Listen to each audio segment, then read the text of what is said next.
যতই আপনি একাডেমিক পড়াশোনায় ভালো হন না কেন বা যতই একাডেমিক বই পড়েন না কেন, যারা হচ্ছে সাহিত্য জগতের বইপ্রেমী আছেন তারা হচ্ছে সবসময় অপেক্ষায় থাকেন যে কখন হচ্ছে অ্যানাদার বইগুলো পড়বো। তো বর্তমানে আমার পরীক্ষা চলছে, বাট আমি লিটারেলি চিন্তা করতেছি যে কখন আমার পরীক্ষা শেষ হবে এবং আমি সেই অন্য বইগুলো পড়বো। তো আমি একটা বই সিলেক্ট করে রেখেছি যেটা হচ্ছে মোস্ট জনপ্রিয় একটা বই, পথের পাঁচালী বিভূতিভূষণ বন্দ্যোপাধ্যায়ের। এবং এই শিশুটির এই প্রচ্ছদ দেখেই মূলত আমি বইটা কেনা, এবং যে বইটা হচ্ছে অলরেডি আপনারা পড়ে ফেলেছেন অনেকেই এবং অনেকের উইশ লিস্টে আছে, বা অনেকে হচ্ছে বইটি সম্পর্কে জানেন, বাট আমিও বইটি সম্পর্কে বিস্তার জানি। আমার টিভিপু পড়েছিলাম, পথের পাঁচালী সম্পর্কেও মোটামুটি জেনেছি, বাট হচ্ছে বইটা পুরোপুরি পড়া হয়নি। ফাইনালি আমি পরীক্ষার শেষ হওয়ার দিনই, যেদিন শেষ হবে বাড়িতে এসেই আমি রাত্রেবেলা এই বইটা নিয়ে বসে পড়বে। এটা হচ্ছে আমার প্ল্যান, ফিউচার প্ল্যান বলা যায়।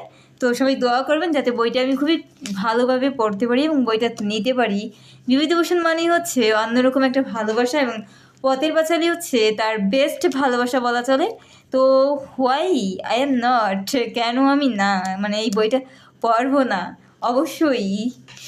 সো বইটা পড়বো, আপনার সঙ্গে রিভিউ শেয়ার করবো। আপাতত পরীক্ষার জন্য হচ্ছে শর্ট ভাবে আমি কথা বললাম। ভালো থাকবেন সবাই, আল্লাহ হাফিজ সবাইকে।